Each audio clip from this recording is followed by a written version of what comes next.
मांसपेशी ही होंगी। तो कभी भी किसी का शरीर का वजन नापते हैं तो उसके शरीर का 40 से 50% याद रखिए, 40 से 50%, है ना, 40 से 50% जो है वो उसकी मांसपेशियां या उसके मसल्स का ही होता है। तो जब भी हमने अपनी बॉडी के वेट की बात की किसी भी अडल्ट ह्यूमन बीइंग के अंदर, तो हमारी मसल्स का वेट जो है वो 40 से 50% होता है। नेल्स या नाखून जो है वो किस चीज की मॉडिफाइड फॉर्म बोलते हैं, बताइए। नाखून में संशोधित कोशिकाएं होती हैं। तो जो हमारे नाखून है ना वो कौन सी लेयर के बने होते हैं, बताइए जरा। हमारी नाखून किस चीज के बने होते हैं, या हमारी नाखून की जो लेयर होती है वो क्या बोलते हैं, एपिडर्मल। क्या बोला जाता है, एपिडर्मल। तो हमारे नाखून जो है वो किस चीज की एक्सटेंशन है, एपिडर्मल की एक्सटेंशन है, ठीक है। RBCs do not perform aerobic respiration because they do not contain. इस क्वेश्चन का आंसर मुझे आपसे जानना है और सही जानना है। लाल रक्त कोशिकाएं जो हैं वो कभी भी कोशिकीय श्वसन नहीं करती हैं क्योंकि इनमें मौजूद नहीं होती है एक चीज। क्या चीज, हमारी आरबीसी जो है ना वो कभी भी एरोबिक रेस्पिरेशन नहीं करती हैं, यानी कि रेस्पिरेशन करती नहीं है। रीजन क्या है, रेस्पिरेशन क्यों नहीं करती हैं, हमारी आरबीसीज यानी कि लाल रुधिर कणिकाएं जिनकी जीवन चक्र होता है 120, जिनके अंदर हीमोग्लोबिन होता है मौजूद बहुत ही सारा, ये हीमोग्लोबिन हमको CO2 और O2 एक्सचेंज करने में मदद करता है, और ये CO2 और O2 हमारे बॉडी की लाइफलाइन की तरह काम करता है, सारे टिश्यूज को प्रोवाइड किया जा रहा है। क्या चीज इनमें नहीं होती है जिसकी वजह से ये एरोबिक रेस्पिरेशन, देखो जरा, एरोबिक रेस्पिरेशन नहीं करेंगे तो न्यूक्लियस का क्या रोल है, ये बताओ मुझे एक बार फिर आपने ये आंसर गलत ही दिया है ना। एरोबिक रेस्पिरेशन अगर कोई नहीं कर रहा है या कोई भी सेल जो है वो रेस्पिरेशन परफॉर्म नहीं कर रहा है, उसमें आरबीसीज में न्यूक्लियस की क्या गलती है, न्यूक्लियस मौजूद नहीं है आरबीसीज में, हमको ये पता है, राइट। पर न्यूक्लियस का यानी कि केंद्रक का संबंध क्या एरोबिक रेस्पिरेशन से होता है, जिन सेल्स में न्यूक्लियस है क्या वो रेस्पिरेशन में इन्वॉल्व होता है वो न्यूक्लियस, नहीं। माइटोकॉन्ड्रिया इस क्वेश्चन का आंसर लिखते हैं, इस क्वेश्चन में कभी भी केंद्रक आंसर नहीं लिखते हैं, ठीक है। इस क्वेश्चन के लिए कभी भी आंसर केंद्रक नहीं लिखते, और ये छोटी छोटी चीजें ना भारी ना पड़ जाएं एग्जाम में, याद रखिए। कभी भी इस क्वेश्चन में न्यूक्लियस आंसर नहीं करते। आपके क्वेश्चन में कभी भी एरोबिक एनारोबिक जैसी सिचुएशन पूछी जाए तो आपको हमेशा उसको रिप्रेजेंट करना है माइटोकॉन्ड्रिया, याद रहेगा। अब हमेशा इसका आंसर माइटोकॉन्ड्रिया ही करना है। Memory loss would most likely be due to the malfunction of which part of brain। अगर मान लीजिए किसी के मस्तिष्क की क्षति जो है ना वो हो गई है, यानी कि मतलब खराबी बोलते हैं, तो कौन से भाग के खराबी के कारण किसी भी पर्सन की जो मेमोरी है ना या याददाश्त जो है ना वो कमजोर हो सकती है, बताओ। किसी भी पर्सन के या किसी भी व्यक्ति के अगर दिमागी संतुलन में कुछ गड़बड़ हो गया है तो दिमागी संतुलन कौन से मस्तिष्क के, मतलब मस्तिष्क के किस भाग की खराबी के कारण होता है। अब इसमें देखिए संतुलन वर्ड नहीं लिखा है इसमें कहीं पे भी। Memory loss would mostly likely be due to malfunctioning of which, तो सेरिब्रम ही लिख दे क्या, सेरिब्रम ही लिख देंगे भाई। क्यों, क्योंकि सेरिब्रम जो है ना वो हमारे मेमोरी को स्टोर करने का काम करता है, ठीक है। सेरिब्रम हमारे मेमोरी को स्टोर करने का काम करता है, इसीलिए हमको पता है कि अगर कभी भी मेमोरी लॉस होगा तो वो इसलिए होगा क्योंकि हम अपने सेरिब्रम को एक्टिवेट यहाँ पे नहीं कर पा रहे हैं। There are approximately how many muscles in human body, मानव शरीर में लगभग मिला के कितनी मांसपेशियां होती है, मानव शरीर में टोटल मिला के अंग कितने होते हैं, 82। 82 ऑर्गन्स होते हैं हमारे बॉडी के अंदर, जिसमें से लार्जेस्ट सबसे बड़ा हमारा अंग एक्सटर्नल बोला जाए तो त्वचा होती है, इंटरनल बोला जाए तो लिवर होता है।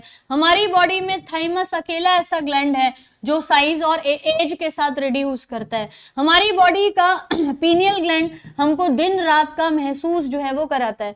हमारी बॉडी के अंदर 206 हड्डियां होती हैं, 320 जोड़ी लगभग मांसपेशियां मौजूद होती हैं। मसल्स और नर्व्स की कोई भी संख्या नहीं है, इसीलिए हम 650 लिखेंगे। ज्यादातर इसको 320 जोड़ी यानी कि 640 मसल्स जो है वो होते हैं, और यहाँ पे आपके पास टोटल मिला के अप्रोक्सीमेटली 700 मसल्स जो हैं वो हो जाती हैं, ठीक है। The condensation of chromosome is observed in, गुणसूत्रों का संघनन, ये नहीं लिखा है कि गुणसूत्र सेंटर प्लेट पे कब नजर आते हैं, इसलिए ध्यान से आंसर करिएगा। मैं पहले ही बता दूं इस क्वेश्चन का आंसर मेटाफेज नहीं है, ठीक है, मेटाफेज नहीं है। जब आपसे ये क्वेश्चन पूछा जाए ना कि माइटोसिस मियोसिस की वो स्टेज बताइए जहां पे क्रोमोसोम जो है वो सेंटर प्लेट पे आ जाते हैं, तब आंसर आपको जो है ना वो मेटाफेज जो है वो देना है। लेकिन ये क्वेश्चन में पूछा गया है कि कब ऐसा नजर आता है कि जितने भी आपके क्रोमोसोम हैं वो एक जगह पे आके कंडेंसेट कर गए या संघनन कर गए। देखिए टॉपिक वाइज स्टैटिक जीके की क्लास जिसमें बुद्धिज्म जैनिज्म किया था वो आपकी मंडे टू फ्राइडे होती है। कब होती है? मंडे टू फ्राइडे, ठीक है। सैटरडे और संडे आपकी स्पेशल क्लासेस होती हैं। तो सैटरडे आज जो है ना वो हम कर रहे हैं आपके बायो के क्वेश्चंस, अगले सैटरडे जो है वो हम करेंगे जीके के क्वेश्चन। तो थोड़ा सा ध्यान रखिएगा कि हम किस तरीके से पढ़ रहे हैं। गुणसूत्रों का संघनन आपको हमेशा प्रोफेज में दिखाई देता है, प्रोफेज में, ठीक है। तो एक ही क्वेश्चन को नहीं रटना और उस आंसर को नहीं रटना। जब भी आपको सेंटर प्लेट पे अरेंजमेंट पूछी जाए कि कभी भी सेल के सेंटर प्लेट में अरेंजमेंट होती है या बिल्कुल केंद्र में दिखाई दे रहा है भाई क्रोमोसोम, तो मेटाफेज है।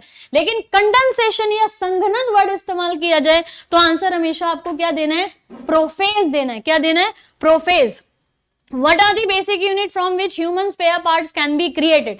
हमारे शरीर में ऐसी कौन सी मूलभूत इकाई है जिससे मानव शरीर के विभिन्न अंगों का पुनर्निर्माण जो है वो किया जा सकता है? या मैं आपसे ये भी बोल सकती हूँ कि ये जो सेल्स है ना, यही तो सेल्स हैं जो एक एम्ब्रियो यानी कि भ्रूण को बनाते हैं।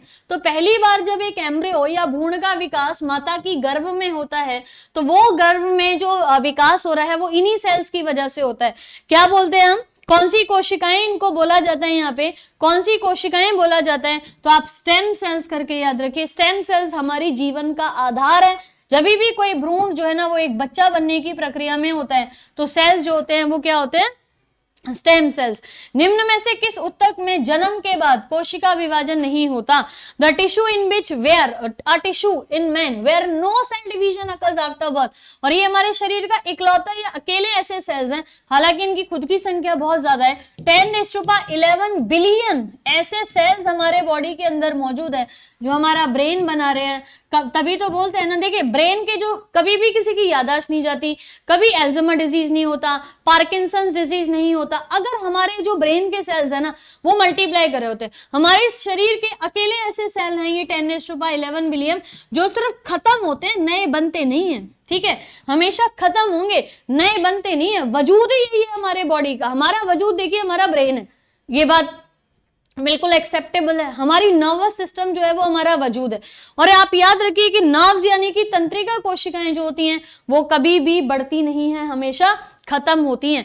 Which of these is not a characteristic of iris? इनमें से कौन सा परितारिका की विशेषता जो है वो नहीं है? आइरिस क्या है? हमारी आंख का हिस्सा है। आइरिस हमारी आंख का वो हिस्सा है जो क्या कर रहे हैं यहाँ पे, जो हमारे लेंस को, जो साइज है लेंस का उसको बढ़ाने घटाने का काम करता है। लेंस ये आइरिस हमारी आंख का वो हिस्सा है जो हमारी आंख के प्यूपल यानी कि पुतली में कितनी लाइट जो है वो एंटर करनी चाहिए उसको कंट्रोल करता है। तो ये ओपेक होता है, ओपेक मतलब अपारदर्शी है, स्क्लीरा का भाग कहलाता है, सीलियरी बॉडी की कंटिन्यूएशन है या पिगमेंटेड है, रंग द्रव्य होता है। एक बार ध्यान से क्वेश्चन पढ़िए और ध्यान से आंसर करिए। ये क्वेश्चन आपको पूछा जाता है, आपको बस इतना बताना है कि इसमें से कौन सा जो है ना वो आपके आइरिस का भाग जो है वो, मतलब आइरिस को तो कैरेक्टराइज ही नहीं कर रहा ये वाली चीज, भाई ये चीज आइरिस से रिलेटेड नहीं है। तो आप याद रखिए ये स्क्लीरा का भाग है क्या? नहीं, देखो ये श्वेत पटल का हिस्सा नहीं है, ये आपका स्क्लीरा यानी कि श्वेत पटल का हिस्सा नहीं है। तो श्वेत पटल का फिर कौन होता है हिस्सा? श्वेत पटल या स्क्लीरा का हिस्सा हमारा कॉर्निया होता है। तो जब भी हम कॉर्निया बोलते हैं ना, कॉर्निया जो हमारी बाहर की विंडो है, हमारी आंख की खिड़की कौन सी होती है? कॉर्निया। 1/, स्क्लीरा का 1/6 1/6 भाग जो है वो कॉर्निया बनाती है और ये हमारी आंख का मेजॉरिटी हिस्सा बोला जाता है। देखिए ओपेक है, अपारदर्शी है, सीलियरी मसल्स के एक्सटेंडेड फॉर्म है। सीलियरी मसल्स पहले होती हैं फिर आइरिस होता है, और पिगमेंटेड तो होता ही है। आइरिस की वजह से हमारी रंग का, आंख का जो रंग है वो काला हो सकता है, भूरा हो सकता है, नीला हो सकता है, हरा हो सकता है, लेकिन ये स्क्लीरा का भाग नहीं है। स्क्लीरा का भाग जो है वो आपका यहाँ पे कॉर्निया है, कॉर्निया, जिसको विंडो ऑफ आई बोलते हैं। इनमें से कौन सा करेक्ट मैच कर रहा है उसके क्रोमोसोम के साथ? डाउन सिंड्रोम 21 क्रोमोसोम है, sickle cell anaemia X chromosome है, हीमोफीलिया वाई क्रोमोसोम है, और पार्किंसंस जो है वो एक्स और वाई क्रोमोसोम की वजह से होता है। कौन सा इसमें आपका रॉन्ग मैच कर रहा है? अच्छा, रॉन्ग नहीं है भाई, करेक्ट है, करेक्ट। इनमें से कौन सा करेक्ट मैच कर रहा है? करेक्ट, करेक्ट, सही, बाकी सब गलत है।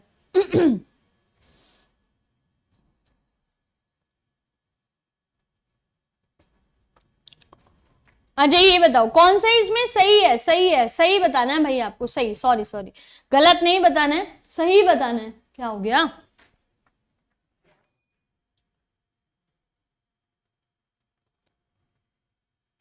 आपके पास थी ना?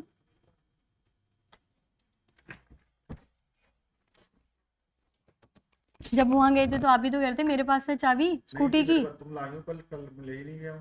कल तुमने कहां रखी है? देख लो।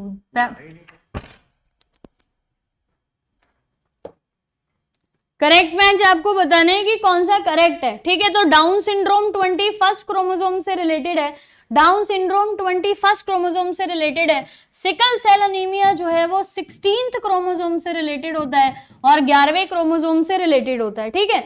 यहाँ पे साउंड क्रोमोसोम, ये डाउन सिंड्रोम 21 क्रोमोसोम है। सिकल सेल अनीमिया जो है वो आपका 16th और 11th क्रोमोसोम से रिलेटेड है। हीमोफीलिया 17th क्रोमोसोम से रिलेटेड है। और पार्किंसन डिजीज क्रोमोसोमल बीमारी नहीं है, ये आपकी नर्वस सिस्टम की बीमारी है। किसकी है?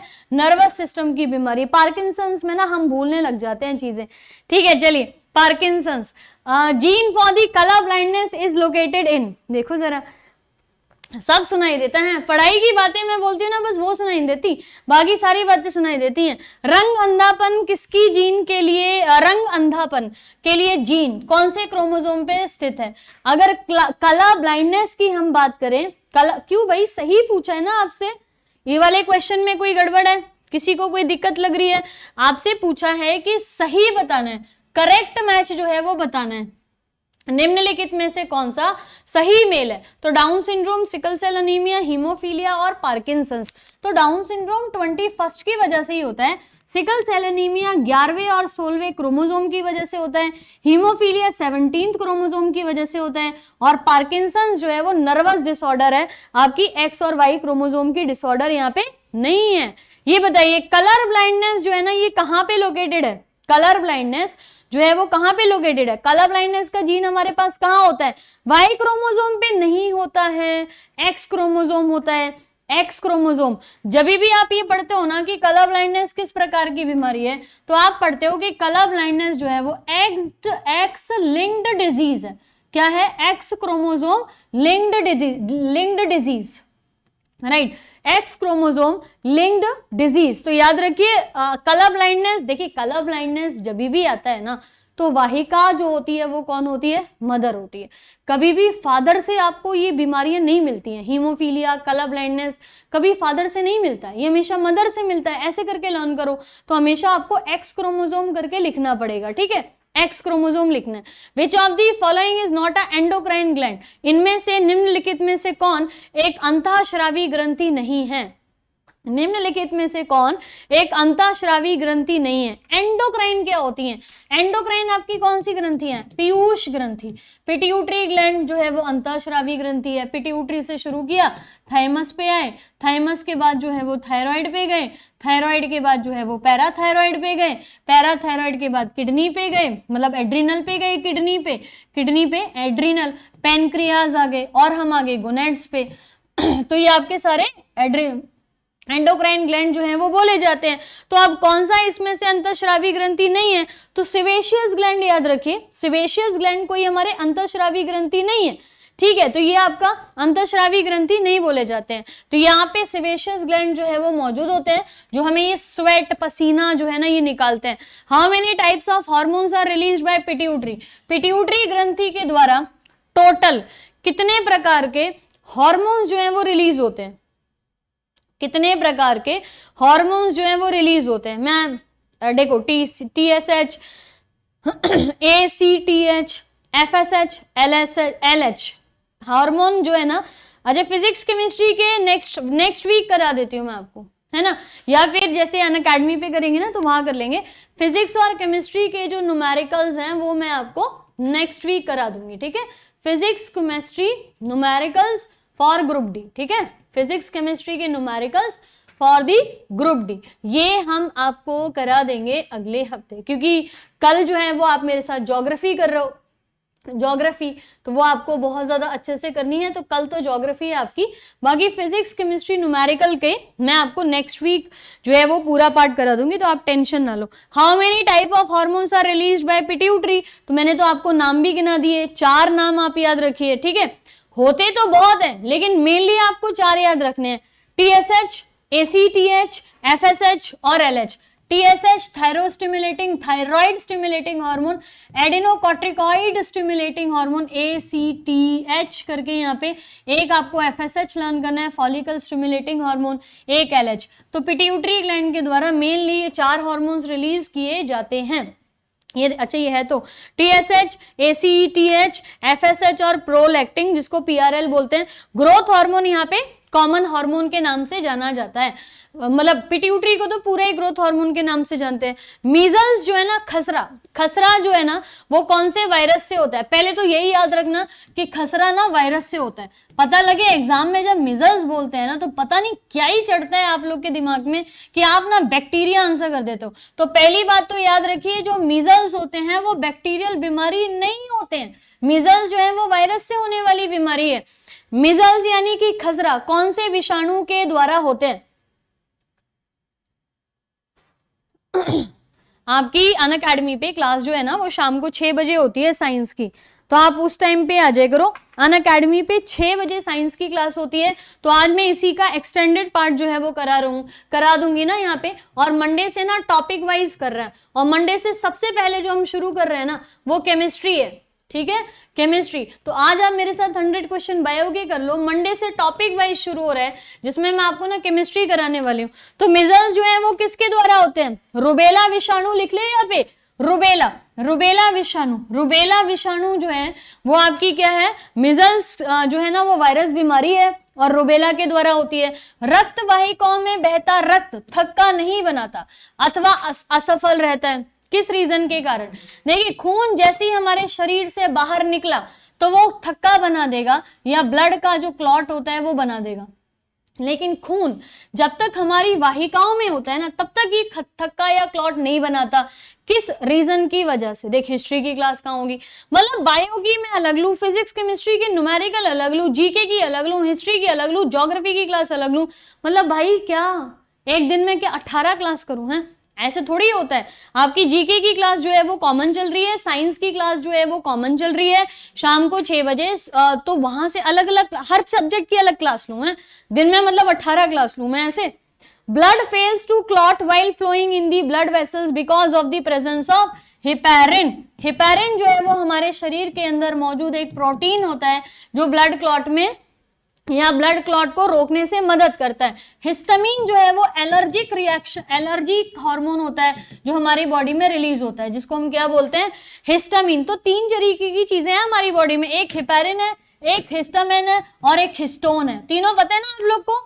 अच्छा पहले जल्दी से मुझे ये बताओ, क्या आप लोग को ये तीनों चीजें पता है? देखो सबसे पहले हिस्टामिन बताओ, हिस्टामिन आपको पता है क्या होता है ना? हिपैरिन अभी आपने बताया क्या होता है, तो हिपैरिन तो यही हो गया। और तीसरी चीज बताओ आपको, हिस्टोन जो है वो क्या होता है?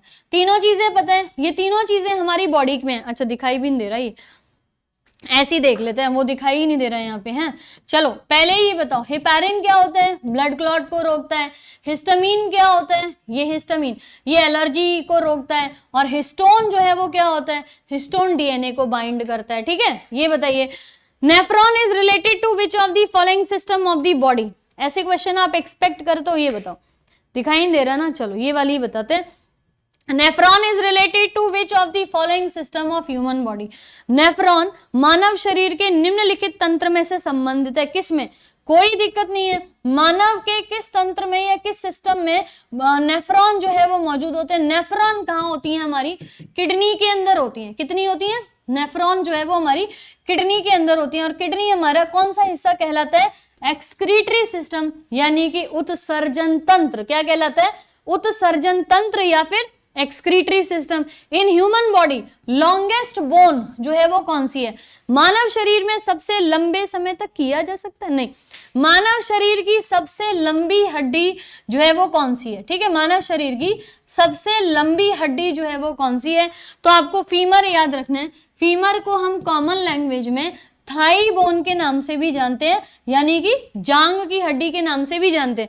भाई देखो, ये आपके फ्रेंड यहाँ पे है ना, हमारे फ्रेंड मतलब ये फीमर हड्डी, ये हमारे शरीर की सबसे लंबी हड्डी जो है वो बोली जाती है। ये हमारी ह्यूमरस, ये वाली हड्डी, ये हमारी हाथ की हड्डी जिसको आप क्या बोलते हो? इस जगह पे हमारी मौजूद है रेडियस अल्ना।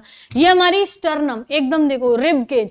ये हमारा क्रेनियम, ये हमारी क्लेविकल, ये स्कैपुला पीछे वाला, ये हमारे पेल्विक बोन, ये पेक्टोरल बोन, ये पेल्विक बोन। सारी हड्डियां आपको याद है कि नहीं याद है? पूरी 206 हड्डियां बताओ आप में से किसको याद है? आपके शरीर की पूरी 206 हड्डियां किसको याद है? देखो, क्रेनियम यहाँ पे पूरी आपके पास इस जगह पे 14 हड्डियां फेस पे मौजूद है, 8 हड्डियां यहाँ पे, कान जो है वो मौजूद है 6 हड्डियां, सर्वाइकल में आपके पास 7 हड्डियां मौजूद हैं, थोरेसिक में आपके पास टोटल मिला के हमारे जो नंबर होती है वो 7 5 से दी जाती है, तो 12 हड्डियां मौजूद है। क्लेविकल और स्कैपुला मिला के 2 हड्डियां होती हैं। इस जगह पे टोटल मिला के हमारे पास 30 हड्डियां होती हैं, जिनको हम humerus, radius ulna, carpal, metacarpal के नाम से जानते हैं। ये पीछे पूरा वर्टिब्रल कॉलम है जिसके अंदर हम ओपन करके अगर हड्डियां पढ़ते हैं तो 31 हड्डियां होती हैं। यहाँ पे गर्दन की हड्डी होती है जिसको हायोइड बोन के नाम से जाना जाता है। ये पूरा एरिया जो है वो पेल्विक बोन के नाम से जाना जाता है, जहाँ पे आपके पास इलियम, इस्चियम और प्यूबिस 3 हड्डियां होती है जो जुड़ी हुई होती हैं। ये फीमर होता है, ये पटेला है, ये टीबिया है, मेटाटार्सल और टार्सल। ऐसे मिला के एक पैर के अंदर, दोनों पैर के अंदर मिला के 60 हड्डियां, दोनों हाथों के अंदर मिला के 60 हड्डियां, 120 हड्डियां यहाँ पे मौजूद होती हैं। और इस सेगमेंट के अंदर आपके पास 86 हड्डियां जो है वो मौजूद होती हैं, यानी कि 86 हड्डियां जो है ना वो आपकी मौजूद होती हैं। ठीक है, a pungent smell gas, a pungent smell often present near the urinal is due to what? ये बताइए। सबसे मजबूत हड्डी भी आपकी फीमर होती है, सबसे बड़ी हड्डी भी मौजूद होती है, तो बताइए यूरिन के पास अक्सर एक तेज गंध जो है वो मौजूद होता है, क्या बोलते हैं?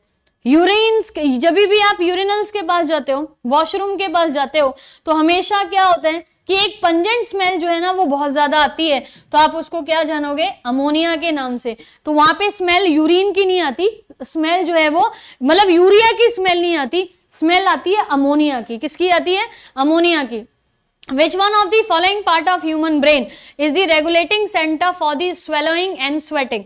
मानव मस्तिष्क के निम्नलिखित हिस्से में से कौन सा निगलने और पसीने के लिए विनियमन केंद्र है? तो हम जब निगलते हैं और हम जब यहाँ पे स्वेट करते हैं तो कौन सा ग्लैंड जो है ना वो हमारा रिस्पॉन्सिबल होता है? तो आप मेडुला ऑब्लोंगेटा लिखेंगे। क्या लिखेंगे? Medulla oblongata. When does heart rest? हृदय जो है ना वो कब रेस्ट करता है? मतलब ये बात ना जो है ना वो आप आंसर कब दोगे? मतलब ये वाला आंसर आपको किस सेंसेस में देना है? जब मैं आपसे ये पूछ रही हूँ कि बायोलॉजिकली नहीं पूछ रही हूँ मैं आपसे, फंक्शनली पूछ रही हूँ। बायोलॉजिकली तो हमारा हार्ट जो है वो कभी रेस्ट करता ही नहीं है। ठीक है, बायोलॉजिकली अगर मैं आपसे पूछूं तो नेवर लिखना है, और आपका हार्ट जो है ना वो कब रेस्ट करता है, अगर ये बात मैंने आपको फंक्शनली पूछी है, क्योंकि दिल रुक गया ना तो सब रुक जाएगा, दुनिया तबाह हो जाएगी हमारी। तो बायोलॉजिकली तो ये कभी रेस्ट नहीं करता, लेकिन वैसे रेस्ट करता है। कितना, कब रेस्ट करता है, या कितने?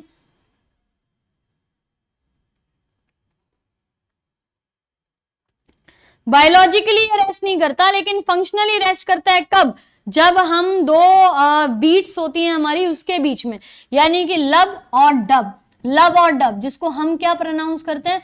धक धक करने लगा है। धक धक कहाँ भाई, कहाँ, कौन सी दुनिया में? धक धक नहीं होती है ना, हमारे लब डब होते हैं, हमारे लब डब। तो 2 धड़कन के बीच में, तो एक धड़कन है लब, LUB, और डब। ये मतलब लोगों ने गलत ही प्रोनाउंस कर दिया, ये लब ऐसे है, LUB है, लोगों ने अलग ही सेंस निकाल लिया। लब और डब करके याद रखिए, 2 धड़कन के बीच में हमारा हार्ट जो है वो क्या होता है, बी। देख ये अलग ही आएंगे कुछ रोंदू बच्चे, दिल की बात तोड़ता भी है। अरे भाई सब दिमाग पे है, ये खेल दिमाग का है, ये दिल का खेल नहीं है, दिमाग का खेल है ना। The wings of the birds, पक्षियों के पंख जो होते हैं ना, हाँ अगर एग्जैक्टली इसने रेस्ट किया तो हम रेस्ट इन पीस हो जाएंगे, बहुत ही बढ़िया है ना। कुछ बच्चे आएंगे आप दिल की, अरे हमारा दिल तो टूटा, अभी कहाँ से टूटा है, खाना खा रहे सब कर रहे, दिल टूटा है। चलिए ये बताइए, the wings of the birds are, wings of the birds are, तो हमें क्या याद रखना है कि जो पक्षियों के पंख होते हैं ना वो मॉडिफाइड फोर लिम्स होते हैं, यानी कि उनके जो आगे के हाथ हैं वही वो उन्होंने पक्षियों ने क्या कर लिया, विंग्स बना लिया, यानी कि फोर लिम्स बना लिए। विजडम टूथ जो है वो क्या होता है, विजडम टूथ हमारे बॉडी का, हमारे दांतों का कौन सा हिस्सा बोला जाता है, तो थर्ड मोलर टीथ याद रखिए। विजडम टूथ जो है वो तृतीय चर्वणक के रूप में जानते हैं, तृतीय चर्वणक के रूप में, ठीक है, तृतीय चर्वणक।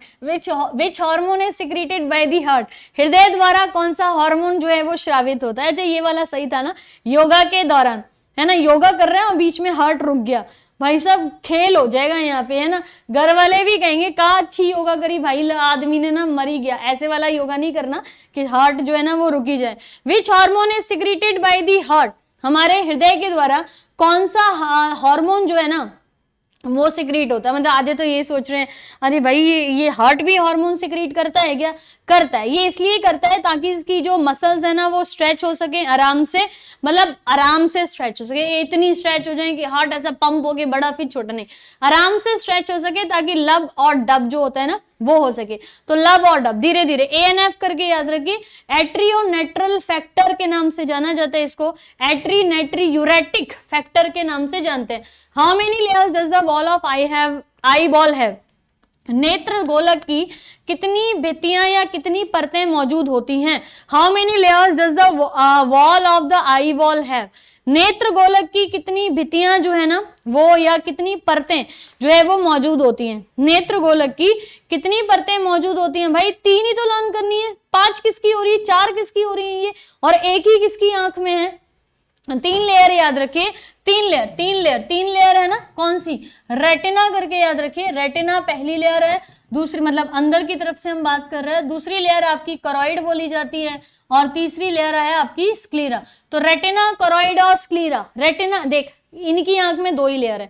मतलब ये कुछ ना अपनी बॉडी के क्वेश्चंस हैं, ये अपनी बॉडी के क्वेश्चन, तो थोड़ा सा तो अपनी शरीर को क्या लज्जा दिखाओगे, मतलब क्या है यहाँ पे,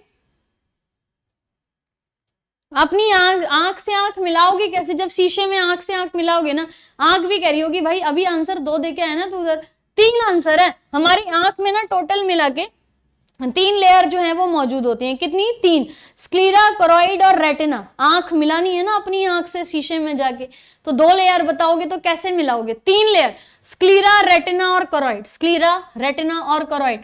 vocal cords in humans, vocal cords in women, स्त्रियों में कंठनली, पुरुषों की कंठनली से छोटी होती है या बड़ी होती है, और छोटी या बड़ी होती है तो कितना यहाँ पे डिफरेंस होता है।